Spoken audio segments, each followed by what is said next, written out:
Amados hermanos, Dios les bendiga. Me acordé de las palabras del apóstol Pablo a Timoteo cuando le dice, deseando verte, al acordarme de tus lágrimas para llenarme de gozo. Le decía el apóstol Pablo a este joven pastor.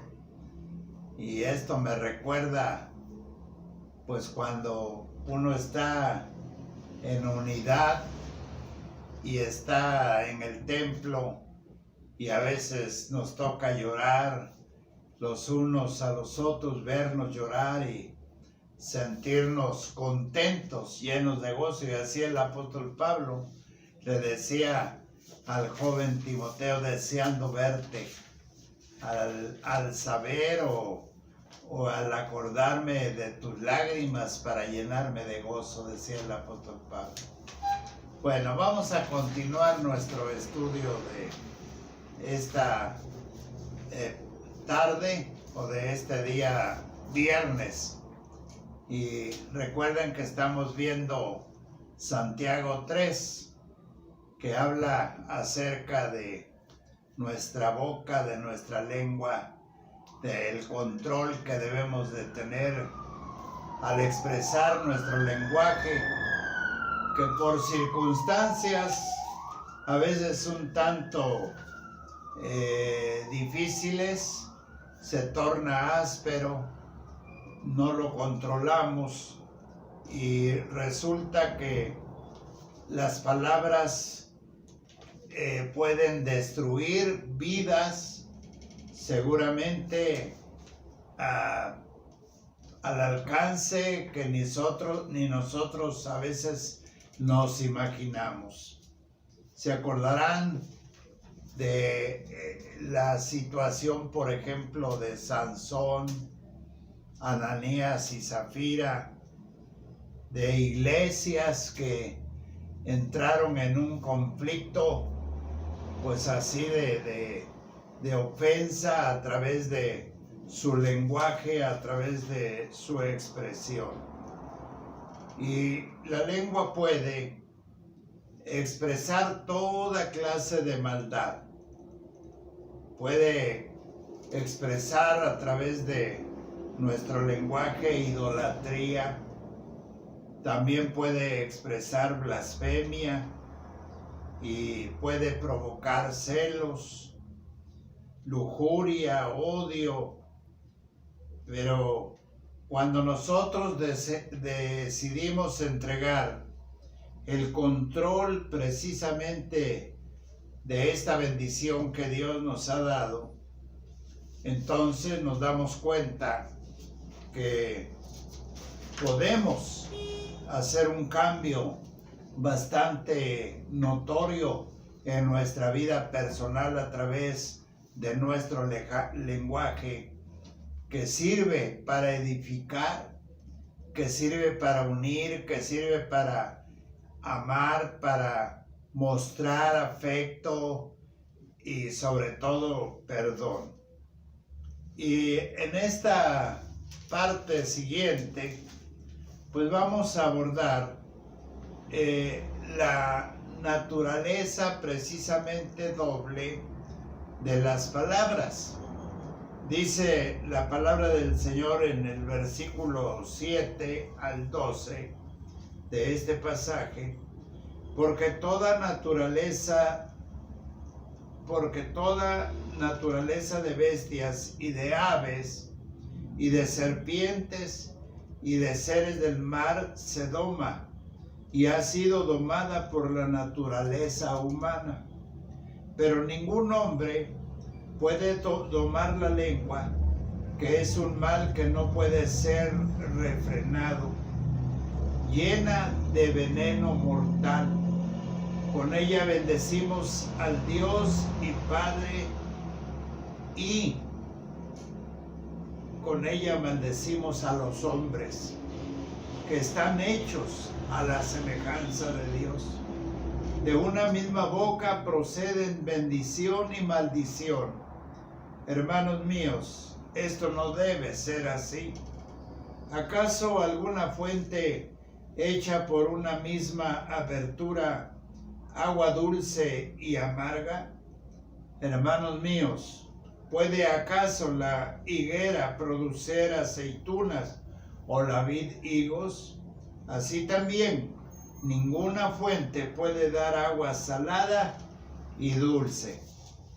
Está claro el pasaje de la palabra de Dios en esta ocasión. Entonces, las palabras pueden ser usadas para bien o para mal. Yo creo que nuestro deber y nuestra obligación deben ser usadas más bien para hacer lo bueno delante de nuestro Dios. Eso es lo que realmente debe producir nuestra vida. Debemos hablar mejor delante de los hombres, delante de quienes están precisamente al pendiente de nuestra manera de expresarnos. Yo creo que en casi toda la enseñanza de la palabra de Dios trae una aclaración y trae un propósito que nos permite cerciorarnos de una gran verdad, no para hablar al aire y razonamientos meramente humanos, porque dice aquí el apóstol Santiago en esta parte de la Escritura: porque toda naturaleza de bestias y de aves y de serpientes y de seres del mar se doma y ha sido domada por la naturaleza humana. Esto me hace ir al primer capítulo de el Génesis. Ahí en el capítulo 1, vean en sus Biblias lo que la palabra de Dios nos dice en este capítulo 1, y precisamente el versículo 28. Y los bendijo Dios y les dijo: fructificad y multiplicaos, llenad la tierra, y aquí está la palabra clave, sojuzgadla, y señoread en los peces del mar, en las aves de los cielos, y en todas las bestias que se mueven sobre la tierra. Es un dominio absoluto del hombre hacia la creación de Dios.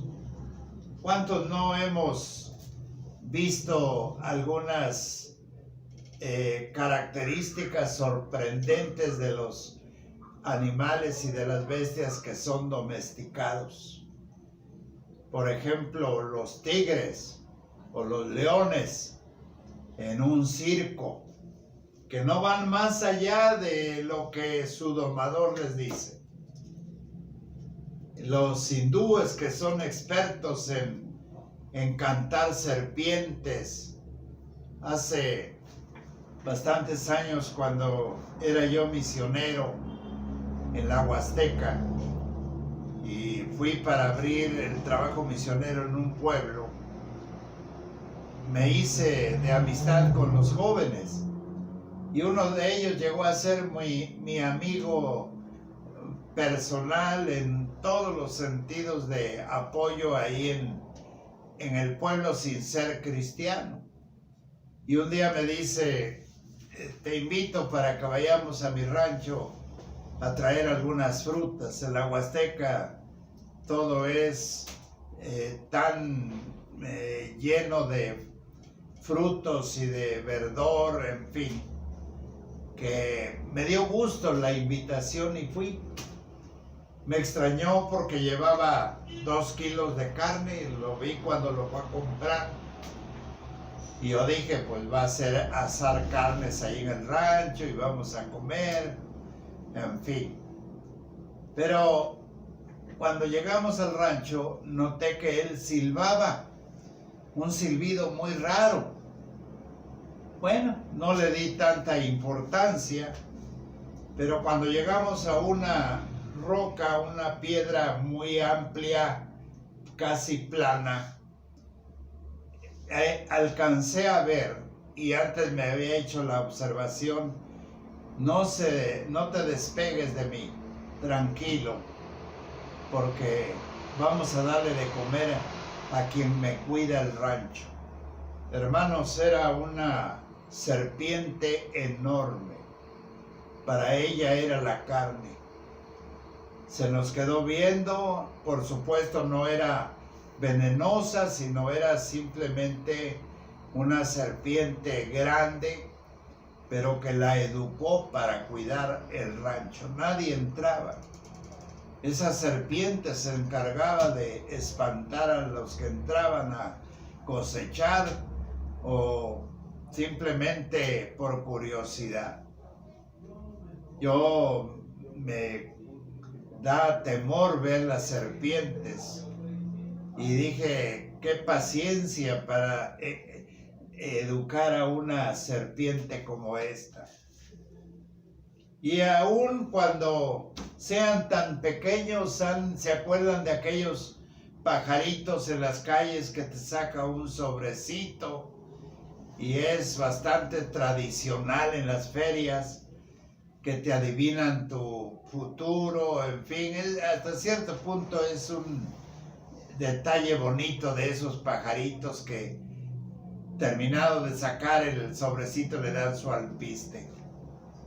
Qué tremendo cuando nosotros vemos lo que dice la palabra de Dios en este pasaje de la Escritura: subyugar, sujetar, ordenar.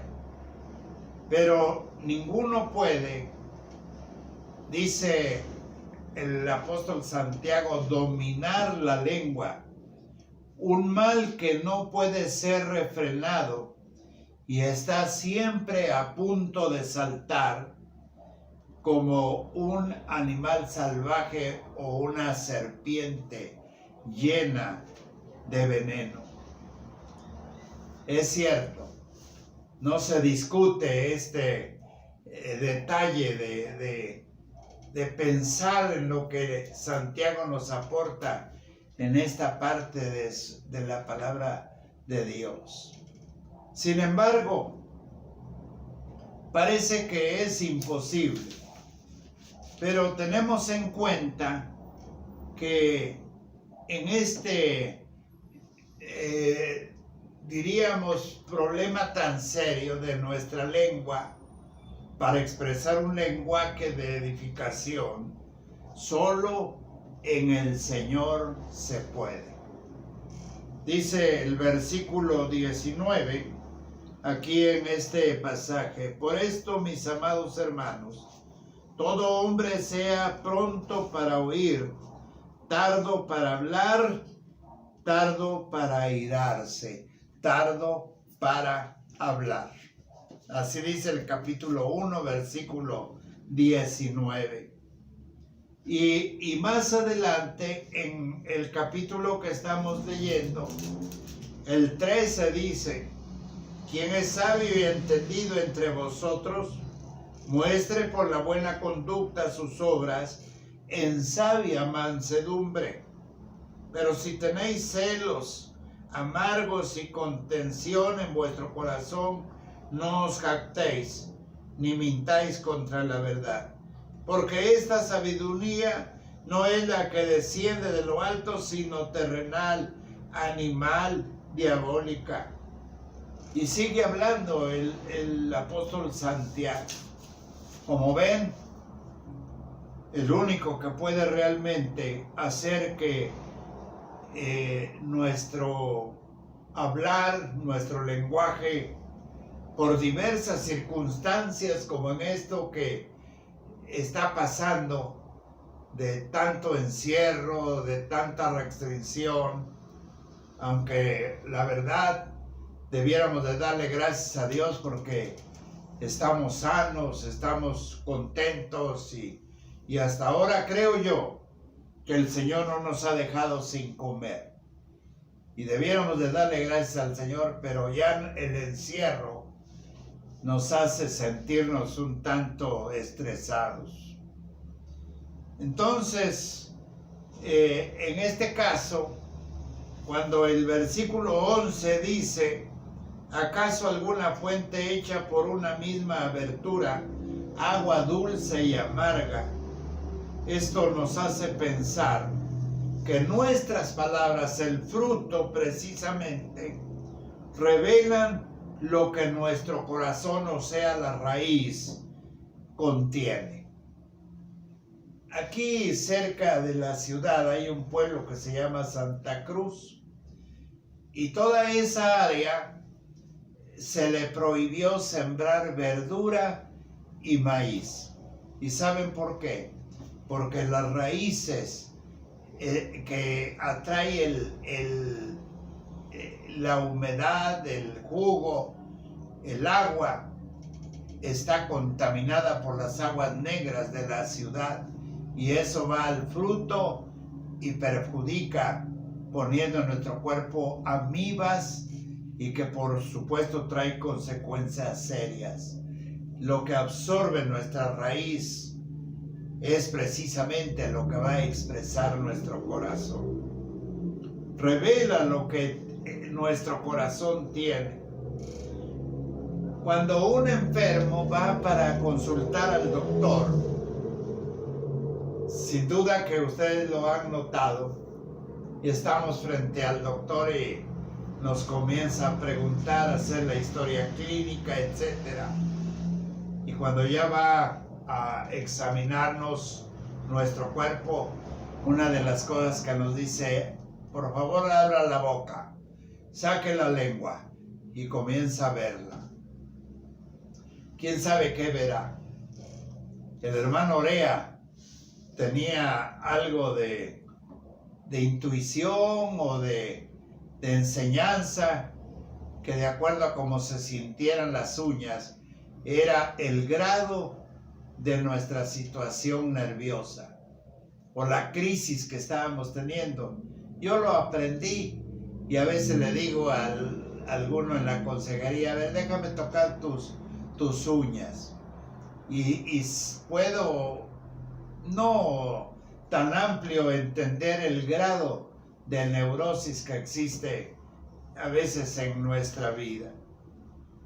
La lengua no solo nos revela lo que está sucediendo dentro de la persona, sino también, no solo físico, sino espiritual también.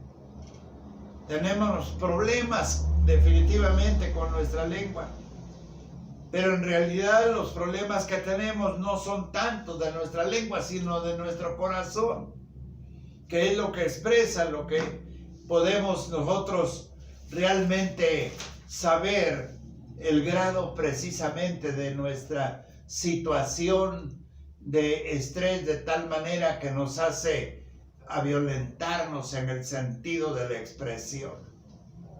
Pero ¿saben una cosa? Todos podemos acudir al Señor. El mejor de los cardiólogos que puede haber precisamente en nuestra vida personal.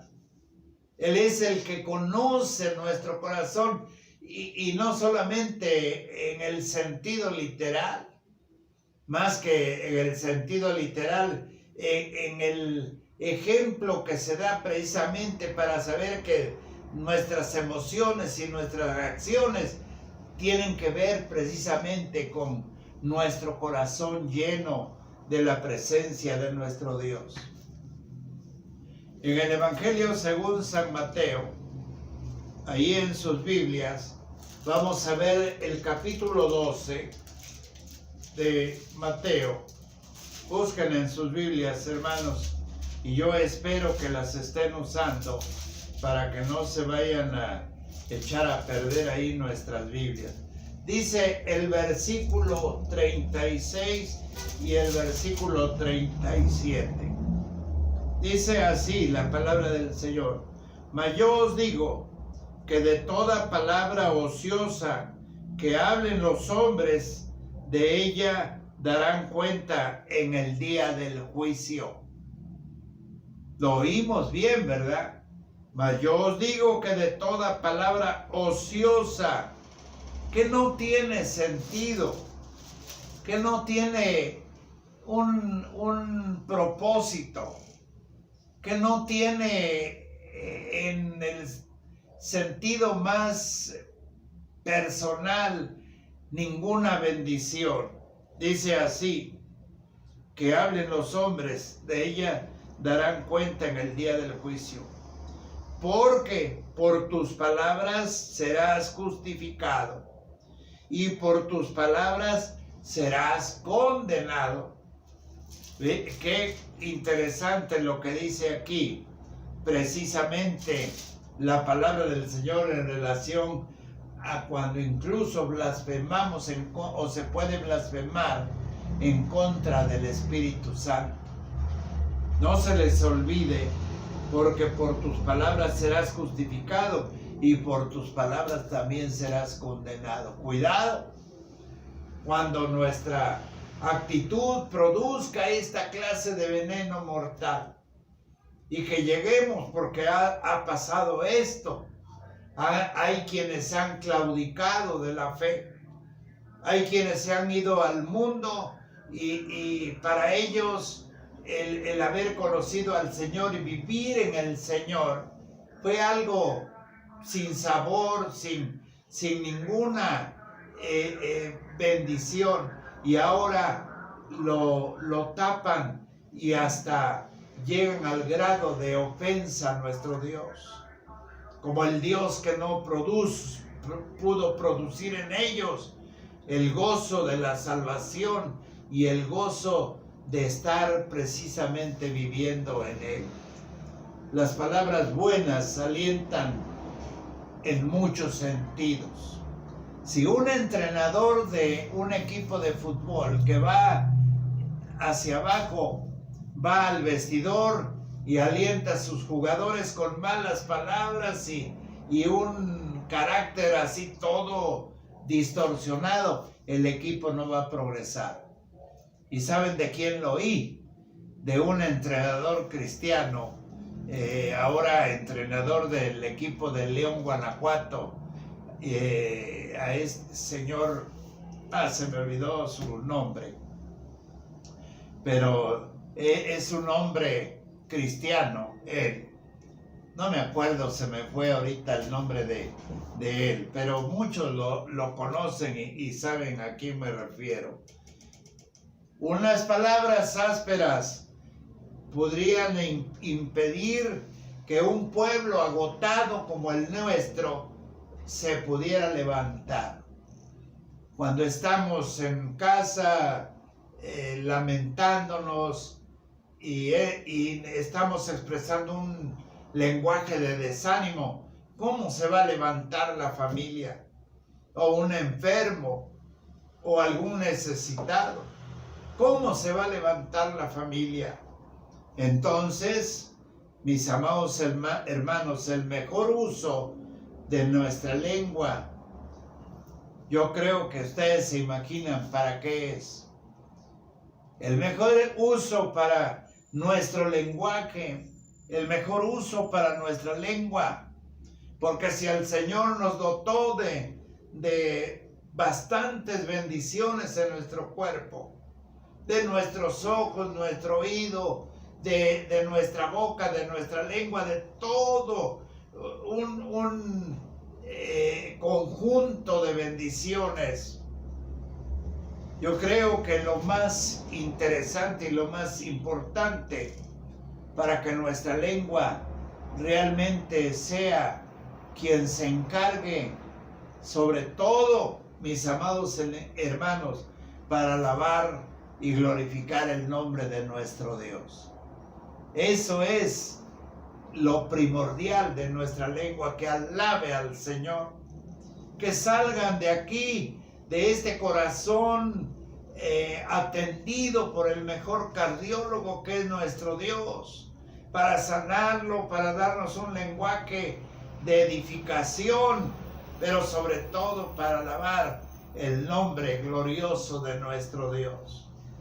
Cuando usted canta, cuando usted lee, cuando usted narra historias, cuando le enseña a los niños, cuando le enseña a los adultos, cuando predicamos, es el mejor uso para nuestra lengua. Dios nos bendiga y permita que este tiempo de consideración no hiera ni lastime. No esté pensando, es que estas palabras no las puedo evitar. Este lenguaje no lo puede evitar. Sí se puede. Busque al Señor y que esta palabra que nos dice nuestro Dios de que nadie lo puede hacer sino solamente Él, es porque es una realidad. Bendito Dios, te damos gracias por este tiempo de meditación en tu palabra. Permite que nuestra lengua, Señor, sea primordialmente para alabar y glorificar tu nombre. Danos un lenguaje que edifique, un lenguaje que produzca en los que nos oyen y aún en los hermanos mismos nos edifique en gran manera. Cuidemos pues nuestra boca, que no vaya a ser una forma áspera, porque si se ha logrado domar a las fieras, a los reptiles, a la naturaleza misma, ¿cómo no habremos de poder con el controlar nuestra lengua? Pero esto solamente acudir a nuestro Dios, acudir al Señor. Gracias, Padre, por este tiempo de estar con nosotros y ayudarnos en la meditación. En el nombre de nuestro Señor Jesucristo, nuestro Salvador. Amén. Dios les bendiga, hermanos.